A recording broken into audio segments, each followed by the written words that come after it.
partner, jadi hamba Tuhan yang mewakafkan.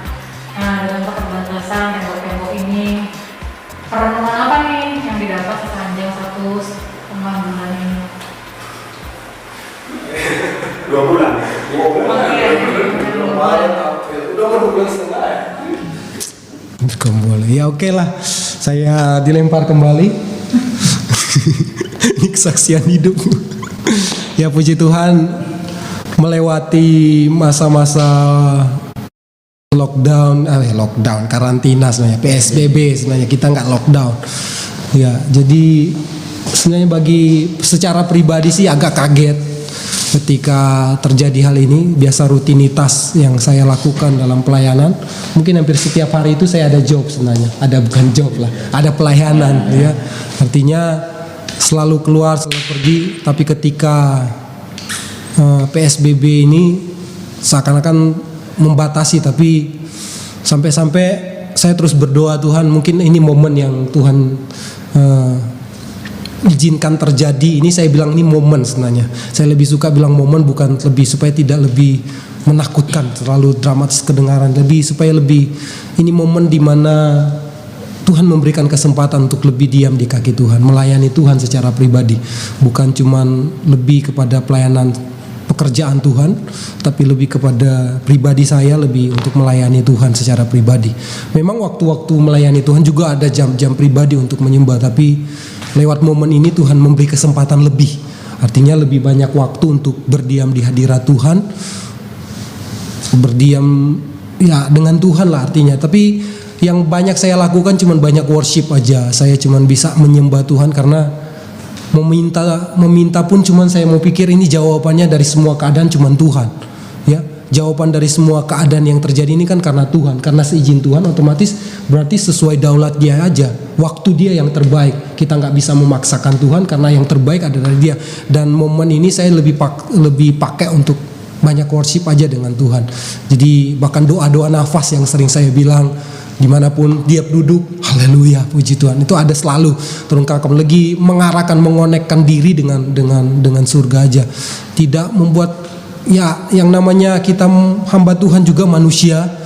Ya ketika diperhadapkan dengan keperluan, dengan kebutuhan, kegoncangan terjadi. Pasti ya siapa yang gak stres lihat keadaan dengan situasi kita harus diam di rumah, tagihan tetap jalan. Itu yang membuat kita puyeng, saudara ya. Artinya segala hal, kemungkinan ketika kita berpikir bisa aja terjadi, bahkan bisa menerpa hidup kita. Belum lagi wabah ini yang terjadi ya, bisa aja ketika kita keluar ya kita nggak bisa duga, bisa aja kita diterpa dengan virus ini. Tapi satu hal Tuhan ajarkan saya untuk tetap di hadirat Tuhan. Karena itu yang saya bilang, di hadirat Tuhan itu ada kekuatan, di hadirat Tuhan ada pemulihan, di hadirat Tuhan itu beres semua. Artinya ketika lemah, datang di hadirat Tuhan kuat lagi. Artinya ada kemampuan lagi untuk berharap dan berharap ketika diterpa dengan situasi dan kondisi. Karena pernah saya bilang ketika saya bawa firman tentang Tuhan bicara dengan kondisi, itu juga dialami karena saya berusaha mencari kehendak Tuhan lewat kondisi yang Tuhan alami, lewat situasi, lewat wabah ini yang Tuhan izinkan, bahkan lewat keadaan yang terjadi saya harus diam di rumah. Iya, Tuhan bicara apa? Jadi itu yang saya kejar, Tuhan maunya Tuhan apa? Apa saya harus lebih dekat, membongkar semua kenyamanan saya dan belajar total untuk berharap kepada Tuhan. Bukan cuma berharap kepada kemampuan apa yang saya bisa, tapi Tuhan ajarkan untuk ya semua karena Tuhan. Jadi bulan-bulan ini saya lewati cuman karena Tuhan aja. Dan saya lihat pertolongan Tuhan yang luar biasa. Bicara penghidupan, penyediaan, apa yang saya nggak minta, bicara kebutuhan secara finansial, saudara kami, apa yang kami harus makan, apa yang harus kami konsumsi setiap hari, apalagi di rumah lumayan banyak orang ya. Saya bilang, Tuhan, saya nggak pernah minta itu secara mungkin harus menteteskan air mata untuk minta kebutuhan saya. Tapi Tuhan itu tidak pernah lalai dan saya melihat cara Tuhan. Hal yang tidak pernah diduga. Walah, banyak orang yang tanya alamat saya, sudah. Biasanya kan tanya nomor rekening. Tapi ini tanya alamat, saudara. Kenapa? Itu penyediaan Tuhan yang luar biasa. Artinya hal yang tidak pernah duga, itu cara Tuhan untuk memberkati umat-umat Tuhan. Bahkan orang-orang yang selalu mengandalkan dengan Tuhan. Dan itu saya melihat cara Tuhan menyediakan. Dan di situ juga Tuhan menuntut saya untuk menjadi berkat. Artinya dalam kondisi kekurangan pun ya itu bukan membatasi kita untuk tidak menjadi berkat buat orang lain. Artinya ketika dalam segala keadaan Tuhan bilang tangan di atas itu lebih baik, dan saya belajar untuk melakukan hal itu. Jadi sebisa saya, apa yang saya bisa bagikan ke orang, saya terus lakukan, dan ya intinya menjadi saluran berkat lah. Dan ini menjadi nilai yang luar biasa yang Tuhan beri. Saya katakan Tuhan bicara buat saya, ini saatnya praktekkan kebenaran firman Tuhan.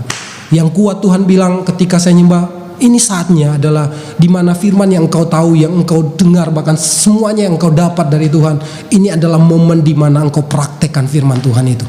Ya, firman yang dulu pernah engkau dengar bicara tentang ketakutan, bicara tentang kemenangan, mari mulai realisasikan, dan itu mulai lakukan di saat kondisi, saya bilang kondisi dunia ini sementara diuji dengan soal iman, pengharapan, dan kasih. Ini ada 3 ujian yang sementara diuji Tuhan. Diuji iman kita, apakah kita mau tetap bertahan, sekalipun Tuhan tidak menolong, apakah kita akan tidak menyembah? Ya, sama seperti Ibrahim, Sadrak, Mesak, dan Abednego, sampai kepada titik iman yang rata-rata, ya kalau Tuhan akan menolong, semuanya minta pertolongan. Tapi ada iman yang luar biasa yang disampaikan oleh anak-anak muda ini, Sadrak, Mesak, dan Abednego, perkataan yang luar biasa. Kalaupun Tuhan tidak mau tolong, mereka tidak akan menyembah Baal buatan Nebukadnezar. Artinya kalaupun Tuhan tidak menolong, mereka akan tetap menyembah Tuhan Yesus. Dan dalam keadaan ini ujian iman yang terjadi, sekalipun kita mungkin harus diterpa dengan berbagai kondisi, Tuhan ajarkan untuk tetap memegang Tuhan sampai akhir hidup. Dan itu yang Tuhan ajarkan. Jadi iman itu diuji, saudara. Dan pengharapan juga diuji. Apakah kita mau tetap berharap sama Tuhan apa enggak? Apakah kita mau berharap pada kekuatan kita, apa yang kita punya? Saat ini sementara digoncang itu, artinya Tuhan sementara uji iman pengharapan kita. Dan kasih itu, saudara. Kasih artinya dalam sesulit apapun hidupmu, berbuatlah kasih. Lakukanlah kasih itu. Apa yang bisa engkau lakukan buat sesamamu, lakukanlah itu. Ini adalah kesempatan, itu yang kuat Tuhan bicarakan. Dan sampai hari ini saya berusaha untuk melakukan itu. Saya coba terus. Wow, memang sulit karena ketika kita melihat kebutuhan, kita lihat orang lagi juga ngeluh, kadangkala ya ketika orang udah ngeluh namanya hambatan, kita lebih kasih ke orang, saudara. Tapi buktinya Tuhan tidak pernah biarkan. Artinya ketika kita mempraktekkan kasih itu cuma contoh sederhana aja. Ada banyak contoh yang lain dalam soal-soal kasih dalam hidup saudara, dalam hidup kita masing-masing. Tapi saya coba melakukan itu, sekecil apapun saya lakukan, dan dampaknya luar biasa. Ya, minimal hati saya bersuka cita dan tetap berpengharapan dan kuat di dalam Tuhan.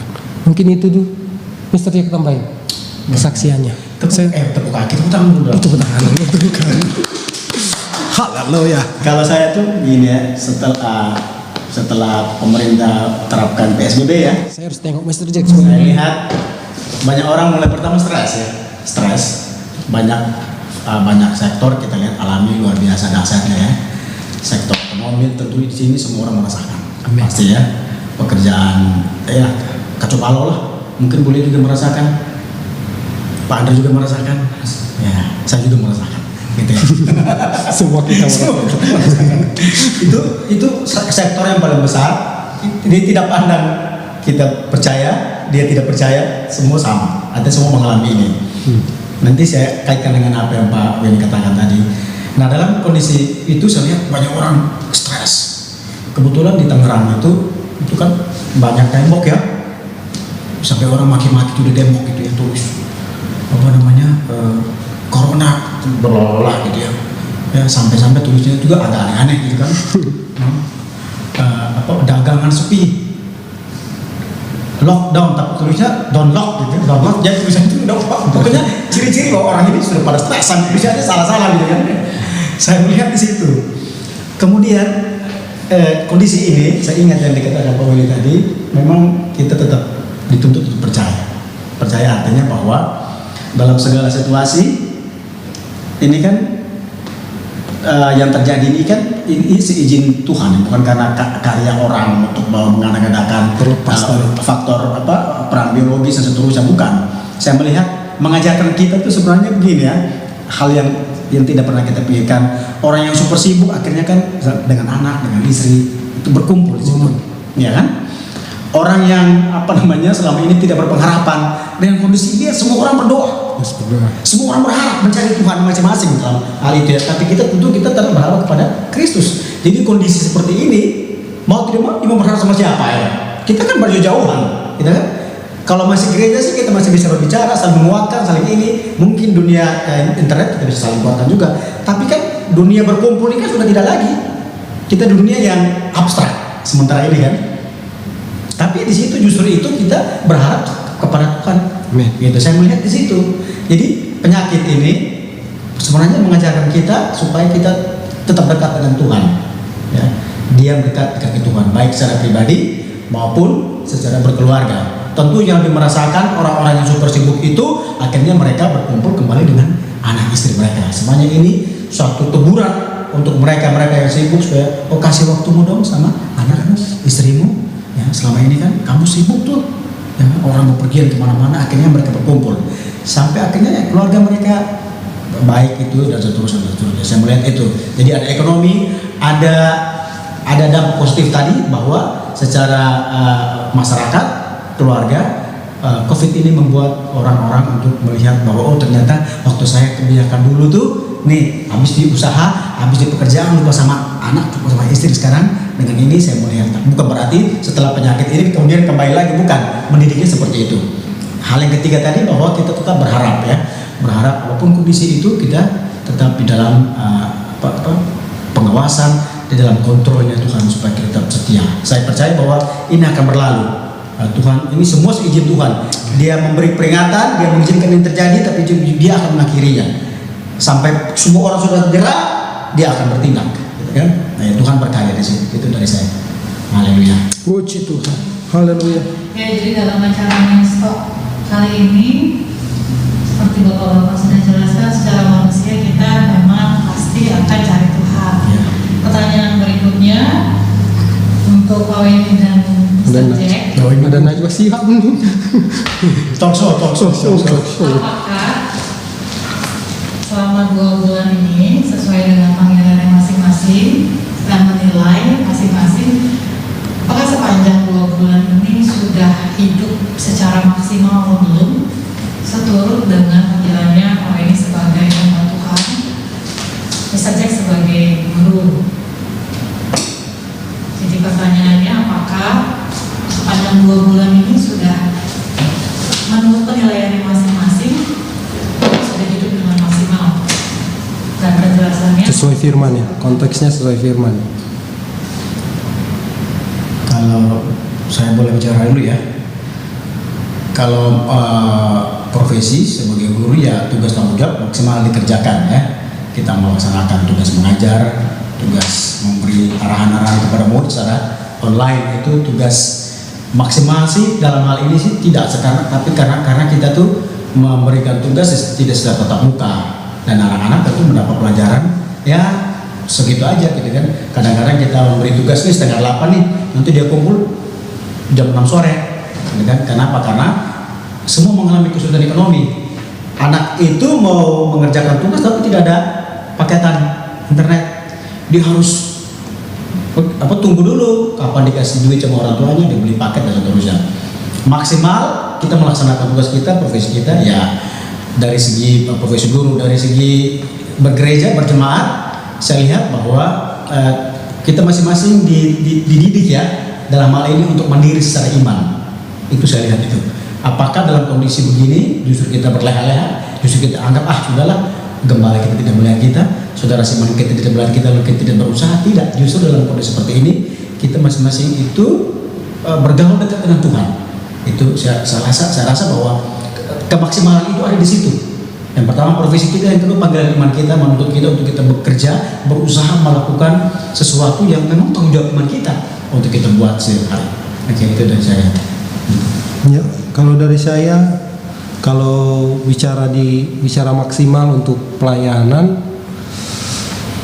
sih, walaupun di rumah, karena saya tinggal di Rusun Pinus Elok Blok D ya, dan ada banyak kebutuhan, saya sering dipanggil untuk berdoa secara pribadi buat keluarga-keluarga yang lagi membutuhkan doa. Memang kalau bicara pelayanan saya masih tetap jalan, walaupun cuma di area itu ya, tidak keluar dari 2 blok itu, blok 1, blok 2, itu pun tetap masih banyak yang minta doa secara khusus buat lewat handphone ya. Itu saya selalu masih kerjakan, itu terus dilakukan. Dan apa lagi ya pelayanan yang lain sih, masuk mungkin ibadah online, itu memang berusaha untuk lakukan yang terbaik sih, memberikan waktu Tapi kalau untuk tapi bicara hubungan kita dengan Tuhan kan mungkin secara pribadi kita bilang maksimal, tapi bagi Tuhan belum mungkin. Nah, itu kan ukuran yang sangat nggak bisa. Tapi bagi saya sih, kalau belum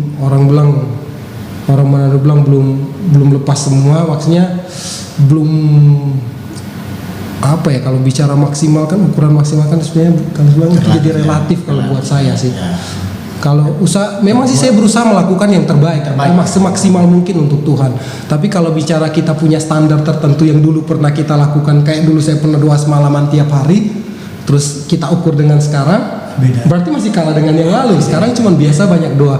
Memang sih waktu-waktu ini saya kalau berdoa cuman banyak, saya tidak meminta buat pribadi, saya banyak berdoa buat jemaat. Jadi lebih khusus, jadi maksimal di pelayanan itu lebih doa.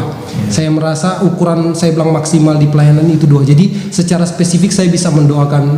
Dulu saya langsung rangkum satu kali. Kalau ini kan mungkin ketika Tuhan lintaskan wajahnya di mata saya doakan secara spesifik orang-orangnya. Jadi lebih banyak waktu untuk saya berdoa untuk secara khusus buat orang. Mungkin kalau bicara di pelayanan sih itu sih kemaksimalannya. Tapi harus ditingkatkan lagi sih masih. Itu aja. Gitu. Ya kita kan masih terus jalan, masih belum tahu sampai berapa lama kan. Nah, dari 2 bulan yang sudah terlewati ini, apakah itu sudah terbaik yang sudah kita lakukan? Apakah kita sudah bersikap proaktif atau pasif menerima keadaan responnya seperti apa? Nah, dari 2 bulan ini, kemudian nanti ke depan, rencana apa yang terpikirkan gitu. Oke, kalau ini akan terus berjalan gitu ya, hidup terus harus berjalan. Nah, adakah rencana sesuatu yang berbeda yang akan dilakukan sebelum yang berbeda dengan 2 bulan yang lalu? Ya. Oke, coba saya bicara dulu Bu ya. Oke, kalau dari aspek pendidikan ini kan memang maupun bisnis kan ketika mengalami kelusuan ya. Kondisi ini membuat banyak hal terjadi. Secara khusus pekerjaan ini kan berkenaan dengan pemasukan, pendapatan dan seterusnya. Kalau sebelumnya kita masih kuat ya. Kalau akhir-akhir ini kan kita lihat banyak perusahaan, secara khusus sekolah pun mengalami goncangan. Banyak guru yang dirumahkan, bahkan diputus hubungan kerja. Oleh karena itu semua orang mau berpikir, termasuk mungkin saya juga berpikir ini terjadi ya. Saya berpikir untuk bagaimana mencari pekerjaan yang atau kegiatan yang lebih baik ke depan lagi gitu setelah wabah ini gitu. Karena tentu seandainya kalau sesuatu terjadi kan saya juga harus siap-siap gitu. Itu yang berbeda. Kalau kemarin kita kan masih ya kita anggap masih ada kesempatan. Sekarang kondisi seperti ini kita harus berpikir ke depan lebih berjaga-jaga lagi gitu, dalam kondisi apapun gitu. Itu dari segi saya ya, sebagai seorang pengajar pendidik gitu. Kalau saya sebenarnya masih berharap PSBB ini selesai. Artinya supaya bisa melakukan pelayanan-pelayanan yang lain. Apalagi kan saya lebih banyak penginjilan. Tapi kalau memang ini bisa diperpanjang ya, paling yang bisa dilakukan yang dapat saya maksimalkan adalah penguatan secara pribadi doang. Jadi saya lebih pelayanan pribadi yang lebih penguatan dalam segala aspek. Saya ngobrol dengan mereka, diisi dengan kekuatan ketika terbuka pembicaraan yang mengarah ke Tuhan.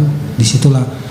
Kalau secara detail sih saya belum merancangkan pelayanannya harus seperti apa. Mungkin balik ke gereja mula-mula ya. Mungkin akan lebih ke penguatan komunitas-komunitas. Jadi nggak tahu, lewat hari-hari ini sih saya lebih banyak bicara lewat teman-teman, masih sejauh grup lah.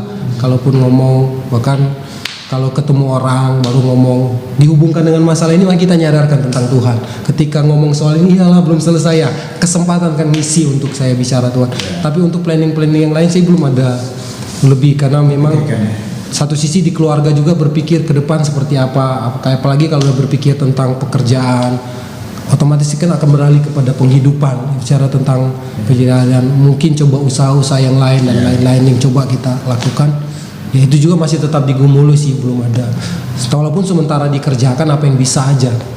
Tapi secara detail belum saya masih lebih fokus kalau pelayanan masih mengarah kepada penguatan pribadi aja. Belum ada, karena saya masih berharapkan ya momen yang Tuhan izinkan ini cepat selesai supaya kita bisa melakukan pelayanan secara komunal bersama juga. Kita bisa bergerak bersama-sama lebih ya, memanfaatkan. Jadi lebih artinya ketika momen ini selesai, pergunakan waktu-waktu yang mungkin ke depan, benahi pelayanan supaya lebih efektif, lebih tajam, lebih kena sasaran, supaya lebih pas lah. Mungkin itu aja yang jadi pemikiran saya sekarang. Sip. Andai kata ini tidak ada pilihan. Nggak lihat muka beliau. Andai kata ini nggak ada pilihan. Andai kata keadaan ini akan terus berjalan dalam waktu yang cukup panjang sampai akhir tahun. Adakah pemikiran atau tindakan yang akan dilakukan secara signifikan? Ini nggak ada pilihan, mudah-mudahan. Tapi andai kata, apakah Pak Wendy dan Mr. Jack mau jalanin ini sama seperti yang lalu-lalu, atau ada kreativitas yang baru, dan apakah posisinya lebih defensif, bertahan aja artinya lebih untuk diri sendiri, bertahan. Sedangkan di sisi lain pada saat bicara pelayanan adalah bicara tentang anugerah yang Tuhan kasih gitu, dan pilihan, karena Tuhan yang menawarkan dalam kepalaku, kalau kita mau datang, kita nggak datang, boleh nggak milih dia.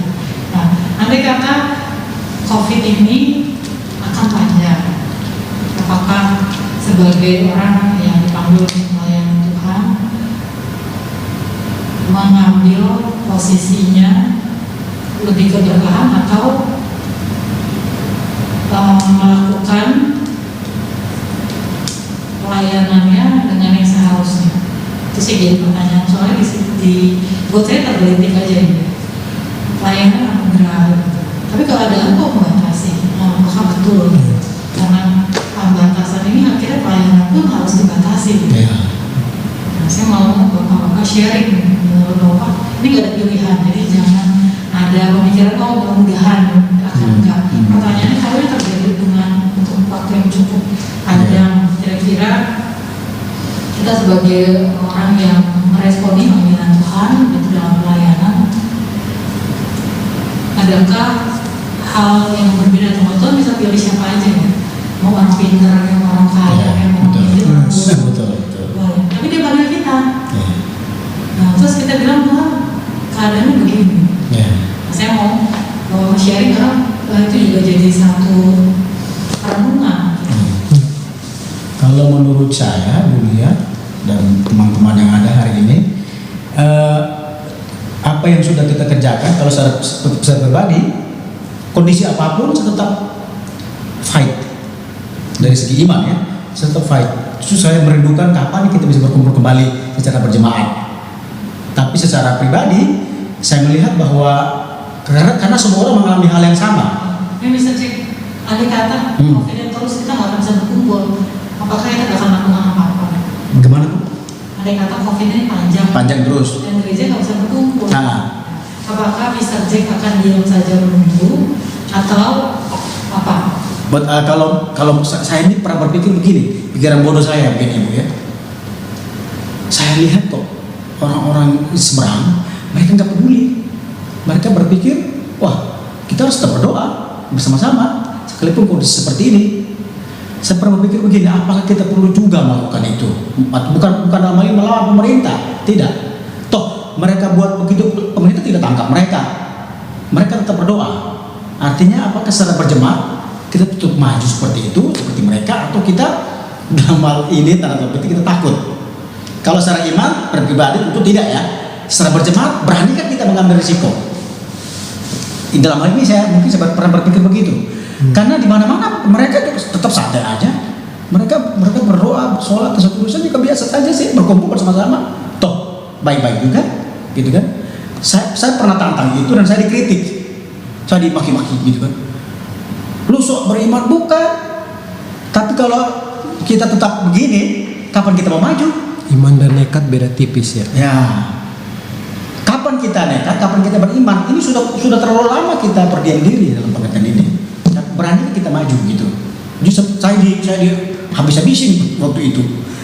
Itu dari segi itu ya. Bagi saya kita tetap fight. Saya tetap fight. Fight dalam pengertian saya pribadi dengan Tuhan. Kalaupun ada waktu kita nanti misalnya berkumpul begini kita bicara, berani kita bicara begini bersama-sama untuk kita maju.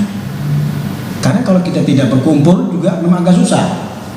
Kita berdiam diri juga terus seperti Pak Weni bilang tadi juga memang agak susah juga. Tapi ada seperti itu gimana kita harus bisa ambil risiko bersama-sama. Nah, risiko bersama-sama ini kita pikirkan. Itu dari saya. Gitu. Berani ambil risiko enggak? Gitu. Karena kalau Tuhan izinkan berlama-lama juga setahun 2 tahun gimana ya? Masa kita nggak bergereja? Iya. Oh kita kalah sama bukan soal bersaing siapa kalah sama menang, tapi mereka aja santai biasa gitu. Saya lihat kok malah tambah ramai malah.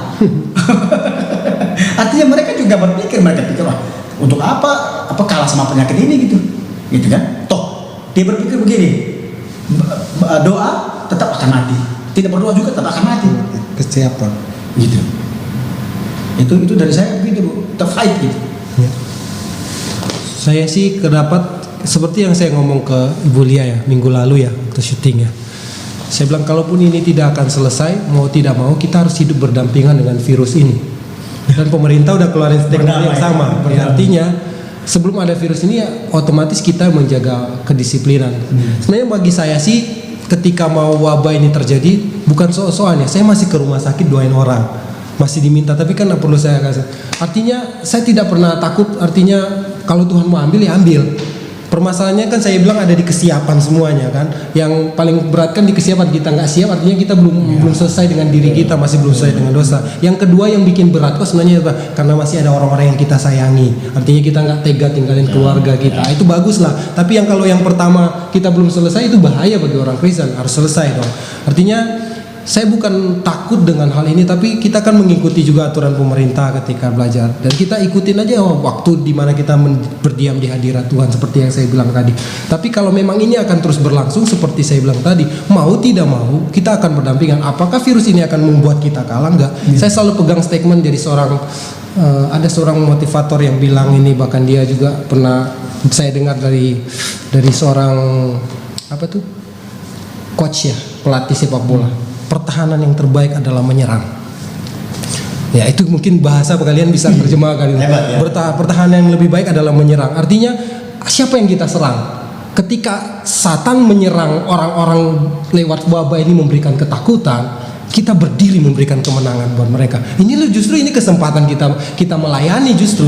Kita kan nggak tahu akhir hidup karena kan hidup kita kalau saya mau selesai ya saya udah janji komitmen sampai nasar saya sampai mati kok. Kenapa? Memang yang jadi kadang-kala yang membuat saya takut ketika lihat istri dan anak, kadang-kala kasihan ya mereka. Kalau saya juga nggak mau soal-soal karena itu saya bilang iman dan nekat kan beda-beda tipis. Bagi orang bilang itu nekat padahal dia lagi beriman kayak Sadrak Mesak dan Abednego. Bagi orang lain itu kan bilangnya nekat tapi iman. Itu yang sulit kita deteksi. Jadi kata bilang ketika waktu kemarin ada orang-orang yang masih melakukan ibadah orang Kristen, saya bilang itu udahlah nggak usah ngubis, nggak usah menjas dia you gini nggak usah bilang you kurang beriman.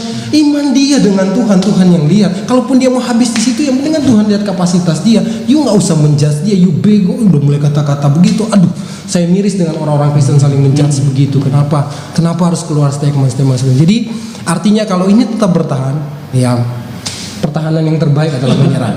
Saya tidak akan menyerah dengan keadaan ini. Artinya kalau dia udah berhasil lumpuhkan, dia belum berhasil menyerang kita sampai stres, berarti kita kena kan? Balas dong. Artinya kita jangan sampai takut dengan hal ini. Persoalannya kan ada di kesiapan. Kalau kita senantiasa siap, Tuhan bilang kalau memang waktunya yang penting berhikmat ya. Artinya dalam tanda petik ya, bukan sok-sokan ya. Berhikmat kemanapun Tuhan pergi. Kalau Tuhan bilang sehelai rambut tidak akan izinkan jatuh, tidak akan bisa. Artinya apapun, karena selesai corona ini seperti saya bilang minggu kemarin masih ada corona yang lain. Ini belum perang biologis loh. Kalau udah perang biologis banyak lagi wabah-wabah yang lain akan muncul, bukan satu virus lagi. Artinya ini adalah momen di mana gereja berbuah iman, pengharapan dan kasih. Artinya inilah momen di mana kita kerjakan itu. Jadi saya artinya bukan akan menyerah, enggak. Dan saya belum melihat ada gereja yang memulai. Karena masih menghormati pemerintah. Ya, memang satu menghormati pemerintah. Hanya saya heran, gitu kan? Toh mereka santai aja. Karena saya melihat begini ya, ketika ini terjadi kan terbalik, ini kan izin Tuhan, terlepas dari semua settingan manusia yang mengemas hal ini ya dengan apa namanya politik ya tingkat dewa lah, Illuminati dan segala macam. Tapi satu hal, mereka sementara menggiring gereja itu untuk tidak berkomunikasi, tidak ada hubungan. Padahal Tuhan esensi gereja itu diciptakan untuk saling berkumpul. Kayak bukan secara komunal yang besar, kayak gereja mula-mula 2-3 orang berkumpul. Ya. Itu sementara dibatasi oleh yang politik tinggal dewa ini, dan sebenarnya mereka membiasakan kita untuk ibadah lewat online sampai-sampai tidak ada pertemuan, menciptakan jemaat yang kaku, menciptakan generasi yang kaku dan tidak bisa berbuat kasih. Sebenarnya impartasi yang lebih adalah Tuhan bilang kan bukan cuma soal apa yang kita punya kita impartasi, tapi kita bisa impartasi secara, kita kan manusia makhluk sosial, perasaan itu harus. Artinya kalau itu terjadi dengan artian kita menjaga, kalau memang prosedural kita tetap jaga, kalaupun harus tetap apa ya, Tuhan yang tahu lah semuanya. Yang penting tidak ada kata menyerah. Pertahanan terbaik adalah menyerang. Keep fighting. Keep fighting. Itu sih saya. Dulu berapa pertanyaan? Udah banyak. Jadi interogasi. Menyerang ketemu aja dia langsung. Tapi benar, kuliah itu saat di Tangerang itu orang hidup seperti tidak ada penyakit. Dan mereka biasa-biasa saja.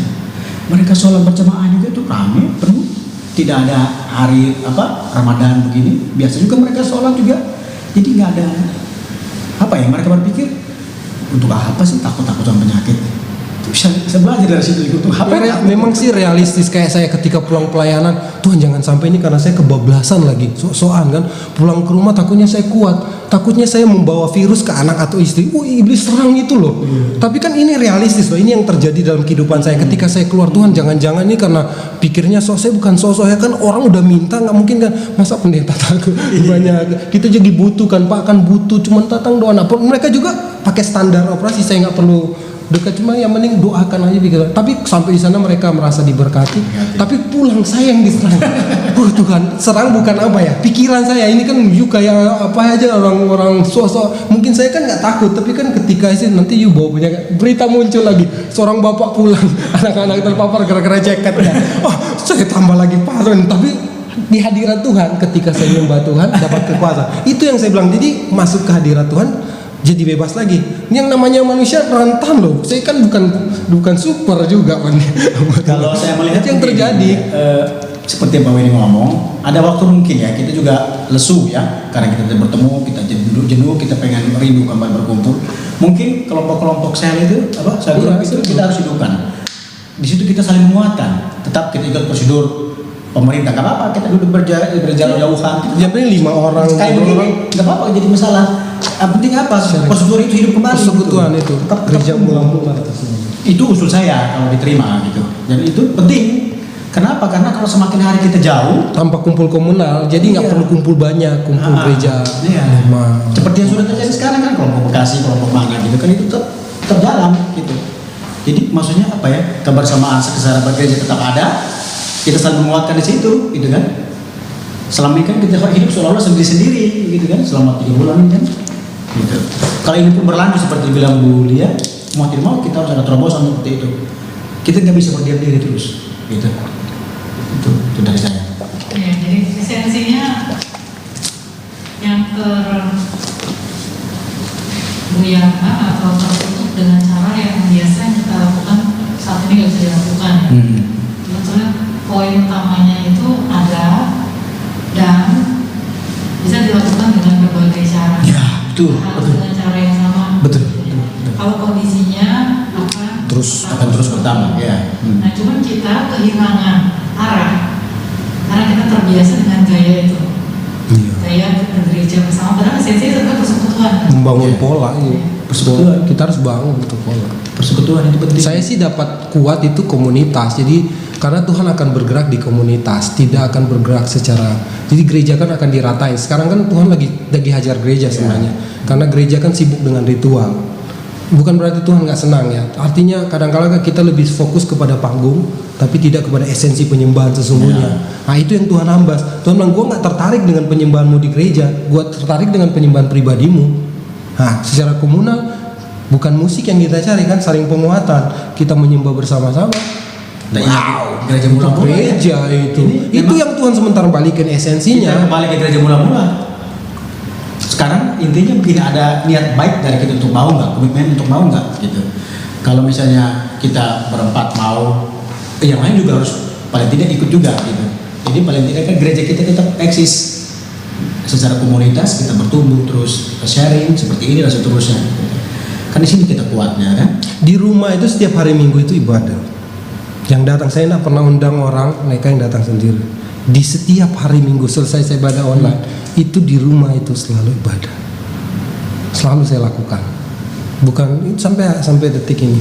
Mereka datang ke rumah. Kemarin saya foto saya kirim ke Andre. Itu selalu sebenarnya. Jadi selama PSBB ini saya tidak membatasi hal itu karena saya tidak tahu mereka udah datang apa saya mengusir. Ya udahlah Tuhan aja yang lakukan. Pertama Parno juga masih panas-panas itu, mereka udah datang rame-rame. Kita mau ibadah di sini ya Pak, nebeng ikut ibadah. Iya betul lah, sudah kumpul. Tahu kan rumah di berapa kali berapa sih itu udah kumpul bebet-bebetan. Saya cuma bilang Tuhan, saya mau tolong gak enak. Saya udah nggak sejahtera awalnya pertama, tapi Tuhan bilang ini, emang you bisa lihat tuh virus. Kalau dia mau datang, ya udah layani aja. Gua layani aja dengan maksimal. Pertama itu saya yang diserang, belum lagi security mau datang. Pak pembatasan, tapi saya bilang ternyata mereka enggak, karena yang penting saya tutup pintu supaya kan enggak keluar di luar rumah kan aman. Walaupun yang penting saya ibadah di rumah, alasannya saya ibadah dalam rumah.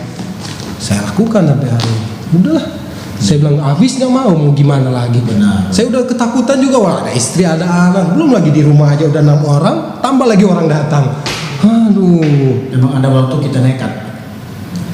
itu yang saya bilang iman dan nekat itu beda-beda tipis. Orang Karena bilang kita bodoh, tidak apa-apa. Kita bodoh di dalam Tuhan.